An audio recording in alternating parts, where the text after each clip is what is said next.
Hello, everybody. This is your teacher, Paul. It's Friday, February 25th, and I'm trying another live event here on YouTube. I think the topic for today should be Ukraine, mostly, but we could talk about other things. If there's something that you have a question about, put it into the chat.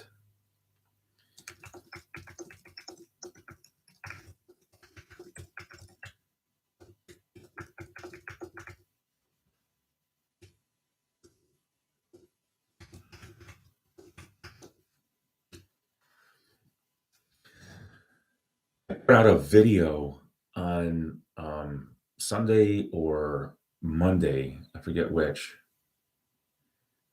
and that was on the verb phrase "get to," and a lot of people took a look at that, and I think benefited from it. Get is one of those verbs that you can use in many different ways, and if you get to do something, then you have an opportunity to do something. So that's what I explained in the video. And since then, I've had some emailed questions about how to properly use it. If you have any questions, you can ask me about that too. But I thought the main thing should be maybe about Ukraine. I've been watching the news footage, and it's pretty disturbing.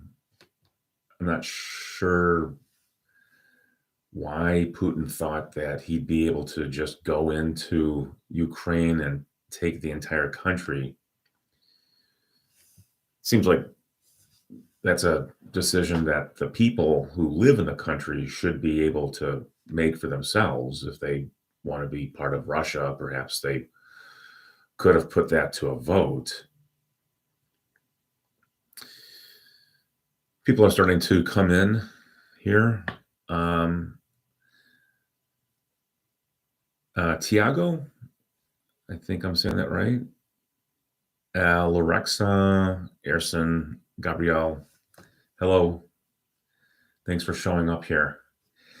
It's Friday afternoon here in Minnesota. The time is 3 o'clock approximately. I'll do this for somewhere between 15 minutes to half an hour. That's what I usually do. Just trying to keep in practice. I did a live event, I think maybe 3 weeks ago, and I don't keep these videos up for very long, and that's because I never feel really comfortable with the quality of the video. So I'll leave this one up, as I've done with the others for a few days, maybe a week or so, and then I'll take it down, or I'll put it somewhere. If I think there's a members only option. I'm not sure how that works. I don't. Farid Vilmar.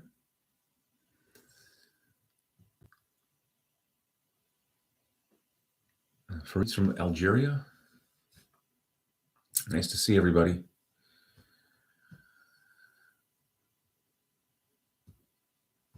If you're from Algeria, it's probably it's got to be later in the evening there.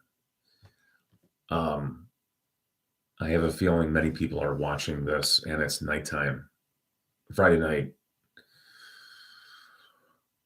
So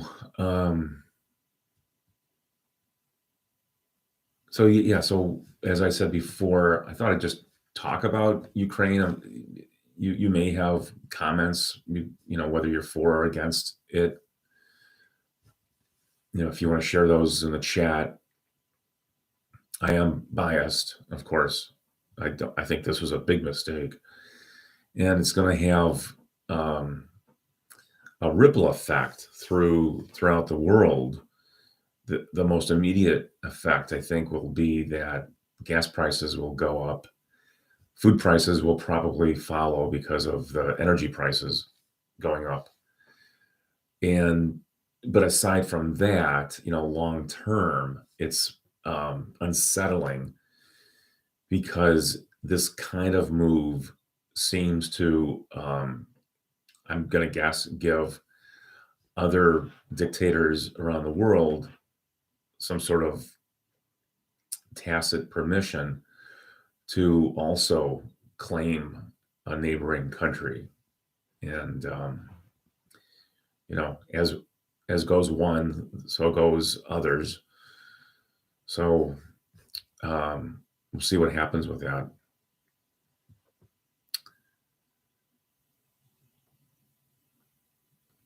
Anton from Ukraine, I wish you all the best.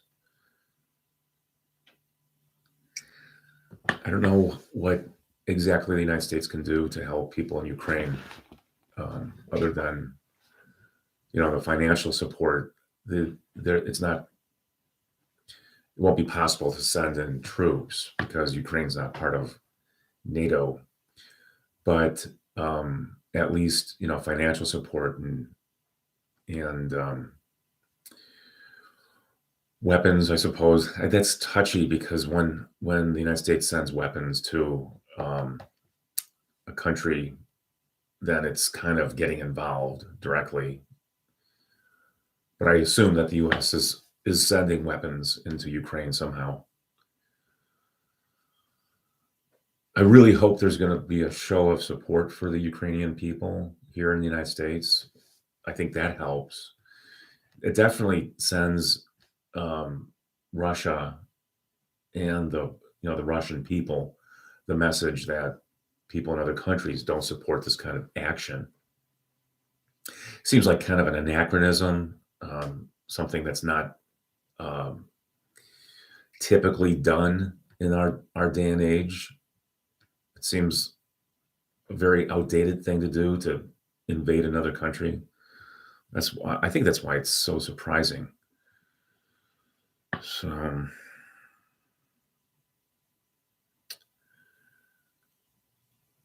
I think, Vladimir, I think the U.S. does support Ukraine. It's just that there are very limited options, and the dangerous thing is the U.S. can't get too drawn in, because that would escalate the situation. You have to be realistic about it. And an escalating crisis could conceivably involve nuclear weapons, as everybody knows. I think that's the main fear. That's the underlying fear. That's what Putin was hinting at in a I don't know if that was a news conference or just a broadcast. But I really do think that NATO and countries, Japan, for instance, will support Ukraine in whatever way is possible. And I think a show of support is a good first step, but material support will be necessary.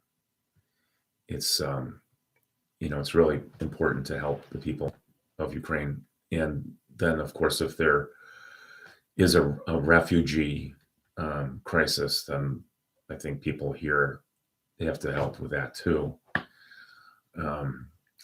It's undoubtedly going to be a big problem in Western Europe as refugees leave the country. Housing refugees, where do they go? And I'm sure that they could be welcomed here. There is a very large Ukrainian population here in the United States, of course, and I have a feeling that there will be an effort to help bring, especially women and children, out of the country, and I really hope that they can come here. We're getting people from Afghanistan now. I haven't seen any show up in my classes yet, but we keep on hearing that they're coming, and so I expect them to be here soon. I am going to read some of the comments now. This takes me a little bit of time. Sorry.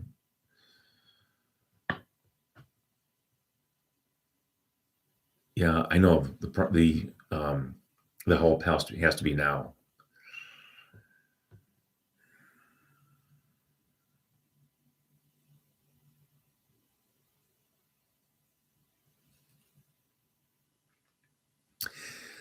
Sadiq is asking if I think it's possibly good for Ukraine eventually to become part of Russia because Russia is a powerful country. And, I don't really know enough about the relationships between the two countries. I know that there's a close um, cultural, ancestral relationship. And I know that a lot of Russian people have actually uh, been transferred to Ukraine from Russia to increase the Russian speaking population. So there are a lot of Russians who live in Ukraine, but I also know from personal experience from students of mine that even those people who are Russian and who have gone to Ukraine, transferred there, and now live there, yet they are also opposed to this kind of intervention. So there's a lot of opposition coming from all over. The problem, of course, is that Putin is in charge and he's a dictator, and it doesn't really matter, how many people oppose what he's doing. He's going to go ahead and do it.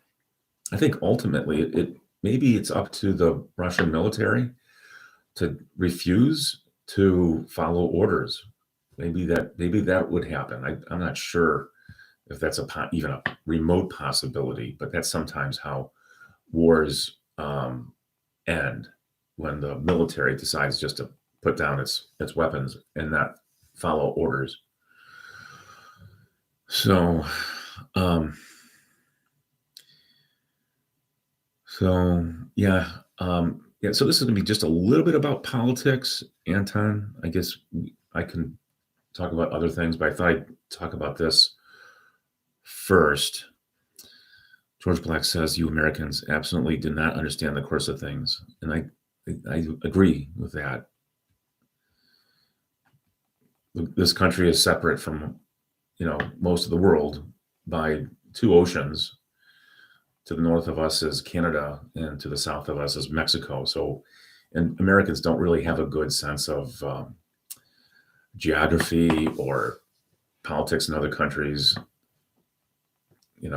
We do have a reputation for not understanding or knowing about other countries. So you're right about that. Still, I think people here do want to help if there is a problem in another country, and sometimes that helps.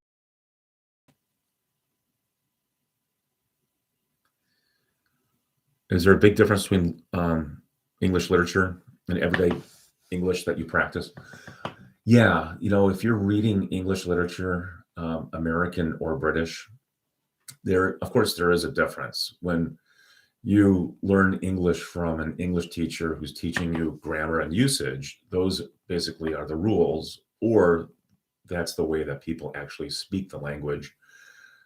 The last video I made, Get To, is a good example of that.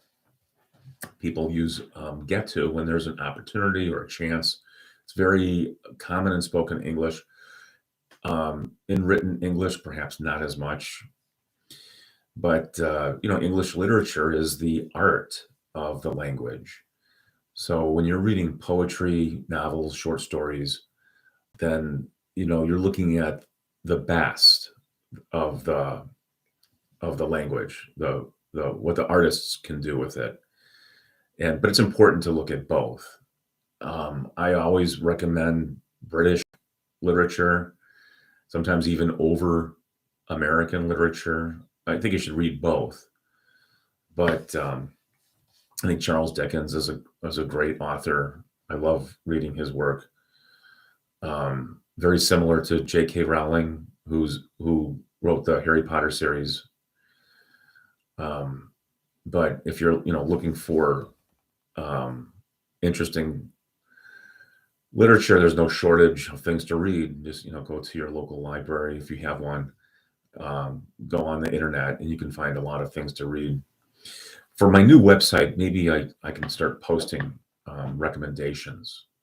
Still getting that website together. It's online. It's not very good. It has a lot of holes right now, but it's there. Englishfortheplanet.com. It's not fully functional yet, but it's out there. It's changed a little bit in the last few weeks. I'm using Wix for developing the website. I think it's a little easier than what I was using before. It's a little bit more rigid. I don't have as much freedom to do absolutely what I want to do with the layout, which is just fine because I'm not very good at laying out a website.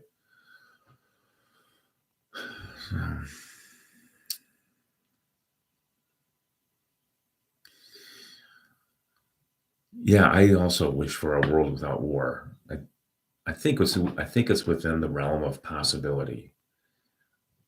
If each person, refuses to join the military or do things that go against what is morally correct, I think we can achieve that where there's not war or conflict.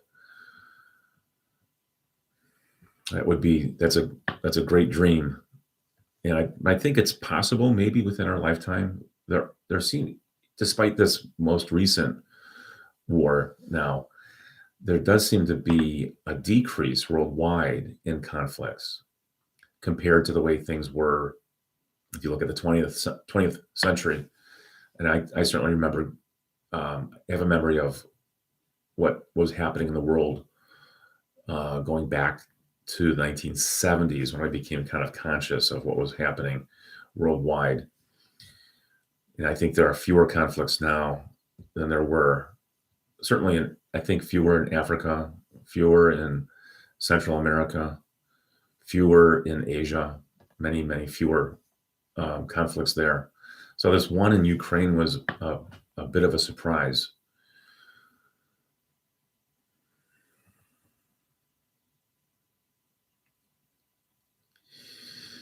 So I have heard that some people believe the U.S. is trying to push a war against Ukraine. I'm not sure where that comes from.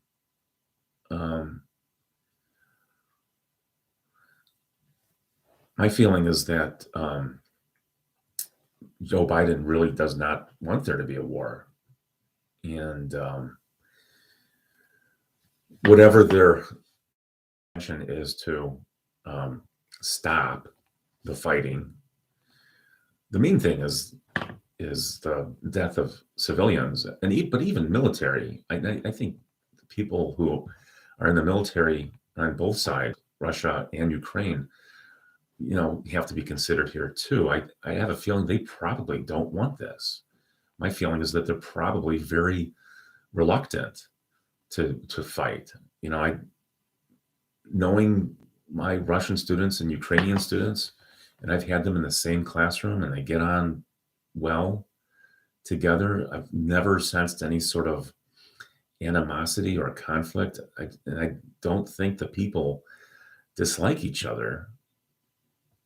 Again, they share a lot in common. And so this is all the making of one person, Vladimir Putin. So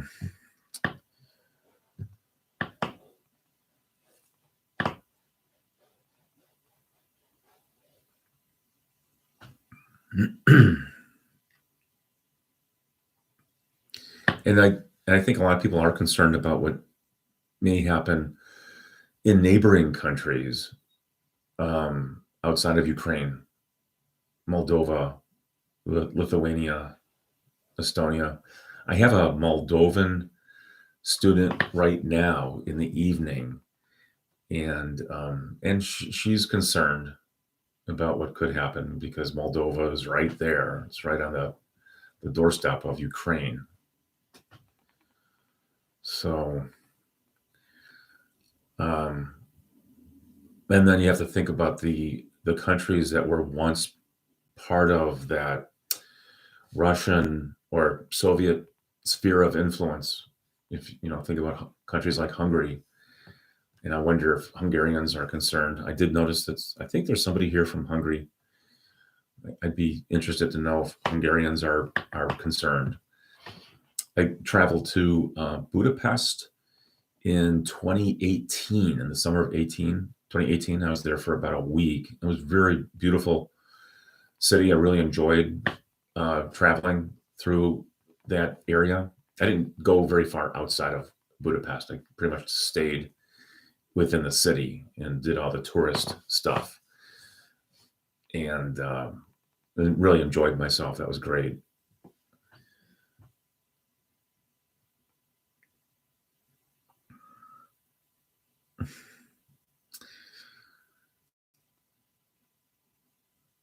Yeah, I don't know if you can trust the American government. The problem is the government changes hands so often, and there's not a consistency in foreign policy, especially lately.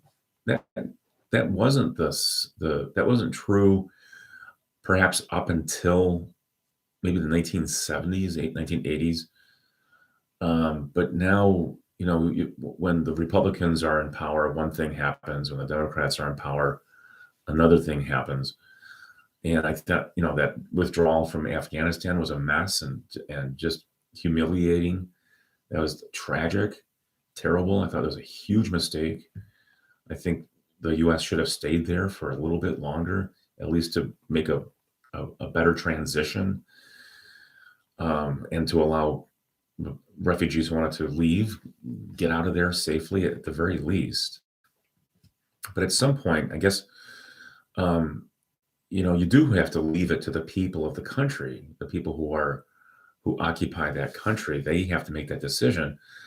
The decisions that concern them. However, if there aren't democratic institutions, democratic principles, then some of those big decisions are left to people in power who were never democratically elected, and that flies in the face of what the people want. I think that the best way of making decisions is to listen to what the majority of people want. Although, that doesn't always work out well either. Sometimes the majority is guilty of making bad decisions too.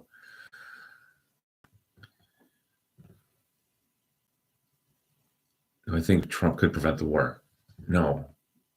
I think Trump is just making things worse. I wish he would just shut up. He's really making things worse, and I don't think there's any way he can ever regain the presidency. Thank God. That guy's an idiot. He's really just out for himself. All he cares about is himself. It's just amazing that he has such support. I don't understand where that comes from. There are a lot of good Republicans. A lot of my friends are Republican, and I just don't understand how he can get that kind of support.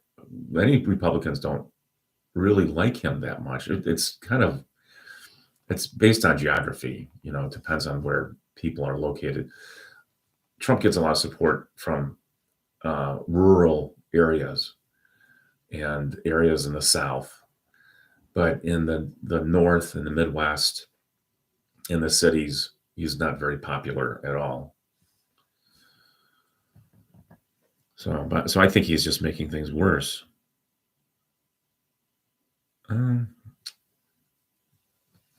Yeah, if Trump was president, I think Trump would have tried to get the U.S. out of NATO, would have tried to get all U.S. troops out of Europe and Germany, and that would be a mistake. I think, despite the the bad decisions made by some of our leaders here, I do think it's a good thing that there's an American military presence because it can have a stabilizing effect in areas where there might not be that sort of stability. So I think it's overall usually a good thing. Um, I'm sure people will disagree with me about that, but there there has been there have been a lot of places in the United States that, or I'm sorry, in the world that could have easily tilted towards war or some sort of instability, but with the presence of American troops, that didn't happen. So I think overall it's a good thing when the U.S. is, you know, available to help out or at least provide some security to a region. Um, if you're posting in Russian, is that Russian? I'm not going to understand that.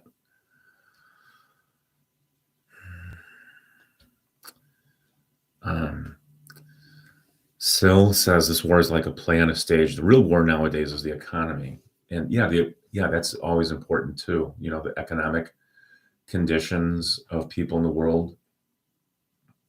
Um, there seems to be a lot of uh, disparity in wealth between people who have it and people who don't. And it certainly would be better if there's a way to distribute that so that it's a little bit more equal. It's fairer, make it more fair. I don't think it's good to have um, that imbalance. There's got to be a way to pay people the what they're for their work and what their work is worth, regardless of what you do. If you're the person who cleans the office, that doesn't necessarily mean you should be paid poorly. I think you should be paid well because that job is just as important as the work done by the people who are managing the office. So somehow there's got to be a way to make it a little bit more fair.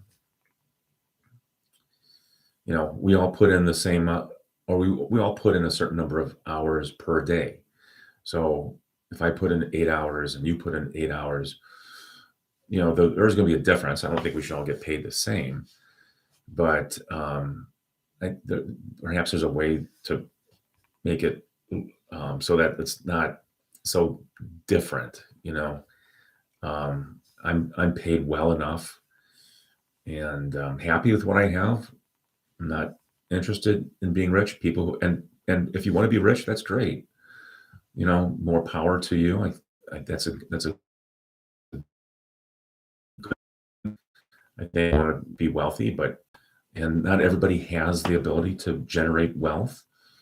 And there are people who they lack the means to be wealthy, generate wealth, but they still have the same needs: food and security and shelter. So just I don't think there's anything wrong with trying to make things a little bit more equal. Not advocating communism. I think capitalism's a good system. You can leverage the the uh, the windfalls from capitalism to help people who need help, whether it's inside the country in which you live or outside in other countries.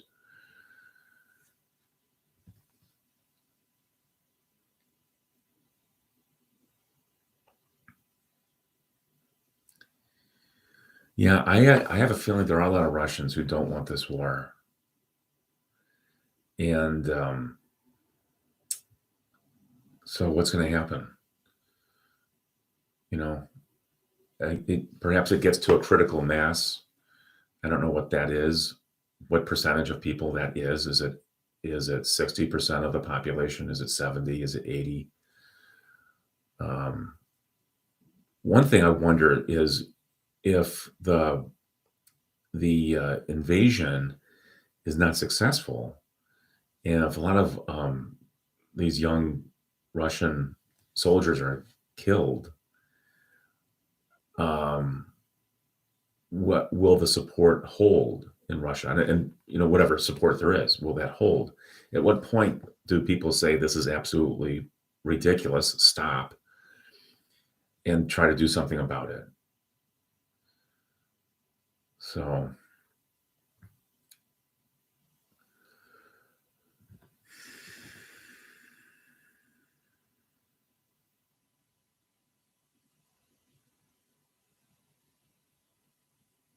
yeah, yeah.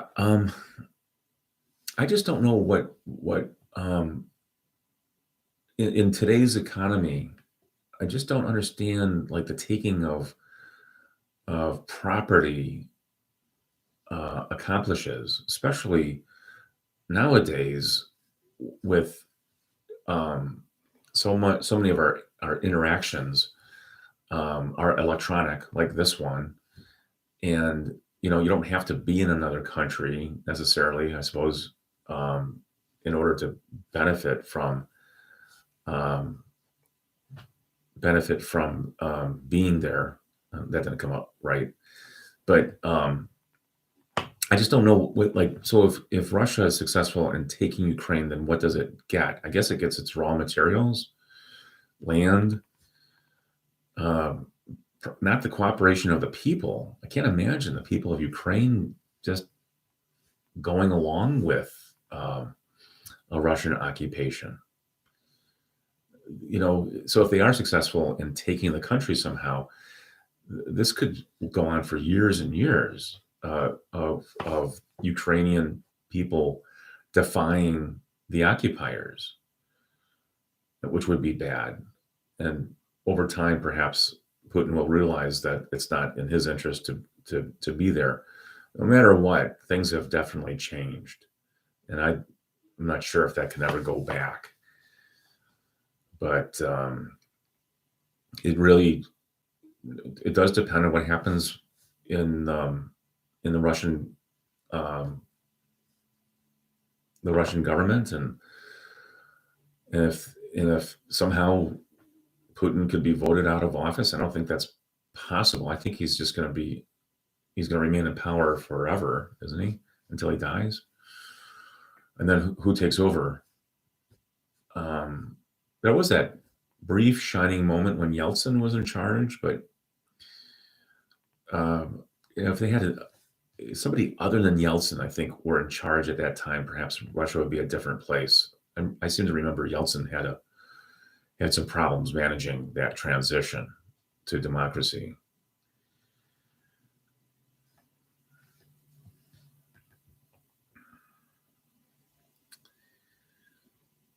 So, so I've been on for 33 minutes.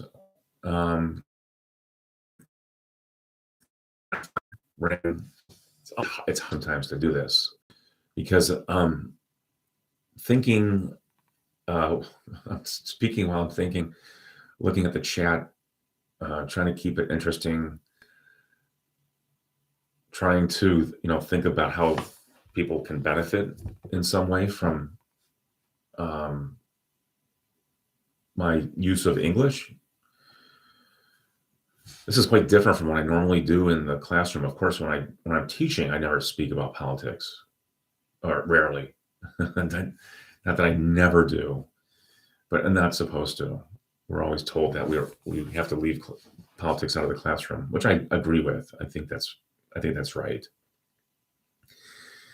This is an issue I'm not likely to bring up with my students unless they have questions about what, like how they might be impacted by all this. But certainly when it comes to an American election, I don't talk about it. I don't think it's fair because there is the possibility that I could say something that is opposite of what one of my students believes, and it's not. I have an unfair advantage over that person if I'm speaking my mind. Of course, I can do it here because this is outside of the classroom. This is all my time. But when I'm teaching, I am working for the government, not a democratic government or Republican government, just the American government. I work for, I'm a teacher for Bloomington Public Schools. Bloomington is a city here in the United States, and my salary is paid for by taxpayers, whether they're Democrats or Republicans. So it's really wrong for me uh, to spend any time taking one position over another. That's just not ethical. So I don't do it. All right. So I am gonna go. And I'll try to come back more often. Um, and Fridays are usually a good day for me because I have time on Fridays. Monday through Thursday, I'm really busy, and I teach in the evenings.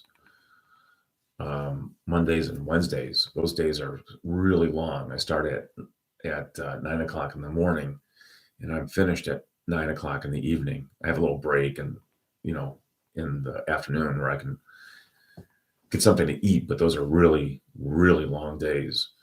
And the weekends, I have time, but then I also have to do stuff around the house because I'm on a teacher salary. Anything that has to get fixed, it's left up to me to fix it or find somebody to fix it, and that takes time too. So, and I got to rest a little bit, but I am going to try to make more videos. So, as I mentioned before, the last one I made was Get To. Yeah, I always look at your suggestions for videos. I've got a really long list I have to get to, but if you have any ideas for videos, then I'll be happy to consider them. I'm going to just look at the chat real quick before I leave, and a lot of very interesting comments. I'll review all the comments later, whether you agree with me or not. I think it's important to know what people are thinking.